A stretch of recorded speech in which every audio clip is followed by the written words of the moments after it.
everyone, it's Colleen, and today I'm going to be talking about my foster experience, why I fostered, where I fostered, and why I think everyone should do it. And yes, I'm recording on my phone because I can't get my camera battery in time. Basically, it's quality content. I'm going to be telling you about these animals. So the one cat is just right here. But not quality filming. So if you like this, do all the YouTube stuff. YouTube isn't new. You got this, and let's jump into it. So first, I want to show you the cats, and she literally just went under the table. Hold on. So this is the first kitty. Her name is Piglet, and she's a little kitten, and she likes to play with my hair a lot. She's almost 4 months old. She's like 3.5 months old right now, and I got her when she was almost 2 months. She was like a few days before she would turn 2 months old, and I actually got her and her mom, so I'm gonna go get her mom. She's sleeping. Here, hold on. So this is her mom, and her name is Blue, and she is so sleepy. Otherwise I would have picked her up, even though she doesn't really like it. But I got her when she was like basically a year old.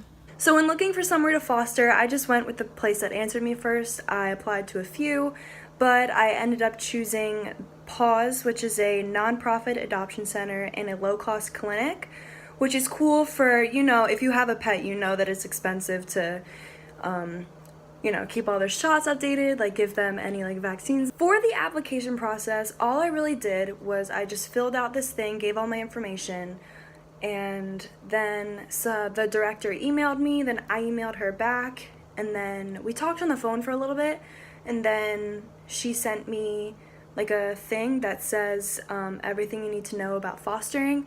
And it was kind of good for me because I grew up having 2 cats, so I know how to take care of them, fortunately, so that part wasn't hard, but it just gave me a little bit of extra information.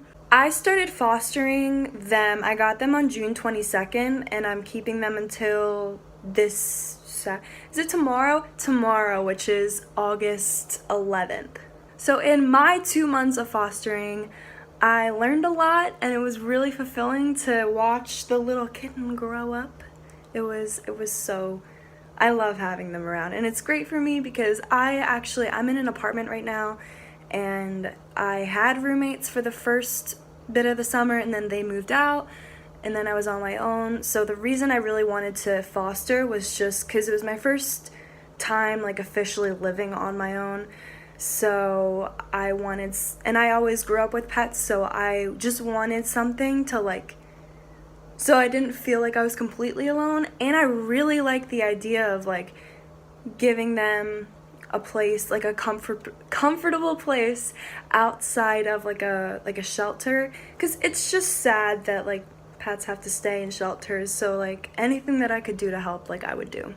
With this organization, and what I've seen with a lot of organizations, is that you basically have to pay for everything except vaccinations and anything that they would do in the clinic. So I actually had to take Piglet a couple times just because cats or kittens need boosters when they're young. Like I think they have to get 4 before they turn a year old, so I had to go take her to get a couple of them.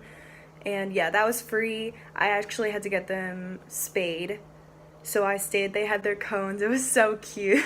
It was so sad because they were all loopy, but all that was free. And I bought the litter, the food, toys, like everything else basically. This whole experience was so fulfilling, like especially the little one, like seeing her go through all like the life changes, and like knowing that I like took part in that. It was like, it's so like humbling. Like I'm on my own, I'm taking care of myself, and I'm also taking care of others, so like you have some sort of like responsibility, not just yourself, and it feels so good to know that like you're contributing and helping something else.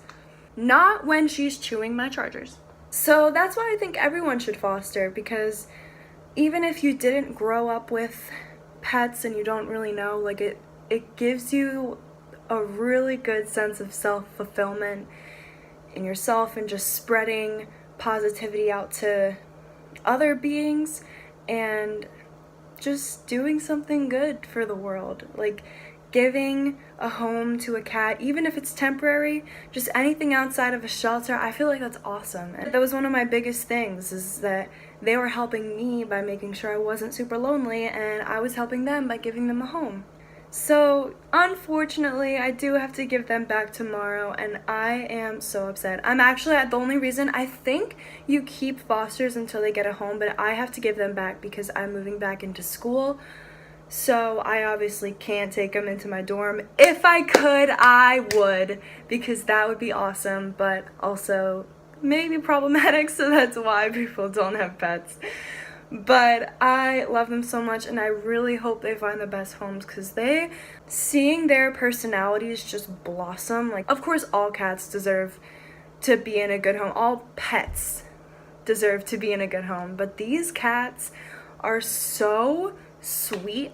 Like, they come to me as soon as I wake up, because they stay in the apartment, because it's kind of small, so they kind of just chill wherever, and then when they hear me wake up in the morning, they jump on my bed, the both of them. Even with their cones, they still did it. It was so cute, and they just, when they're hyper, but when they're sleepy, they're so sweet. And I'm looking at her right now under the table. She's so cute. Actually, let me get her when I talk about them. Actually, it was really funny. The other one, she was just really scared. She wouldn't leave a certain room. But this one was kind of funny. She would just like walk into stuff, and like she was just so tiny, and she just like tried to run around, but like she just got tired because she was so tiny compared to the entire apartment. But now she's like so big. Like, I'm proud of you for growing. You did that. And I did that, but you did that. And it's so sweet. I really do love them, and I really hope they get a good home, like I've said 1,000 times. So, aww. She's looking at me. She's looking at me. No? Okay. She's sleepy. And I could kind of tell, like, when their moods would be, like, when she would get super hyper, and then when in the day she would, like, start to feel sleepy. It was just, like, a cycle that I kind of got used to. It's really dark. Let's go over here. So look into it. If you're on the edge, I 100% think you should. I think it's going to be a really good experience for you and the pet. They're very accommodating over there. They really just want the best for all their pets. Yeah, and I really wish I didn't have to give it back. But, yeah. She loves my hair. But that's it for the video. I hope you enjoyed, and if you're on the edge, I hope this convinced you to foster, because it's the best, and you're doing something really amazing for society and all the pets in society. So yeah, see you next video. Bye. Wanna say goodbye? Goodbye.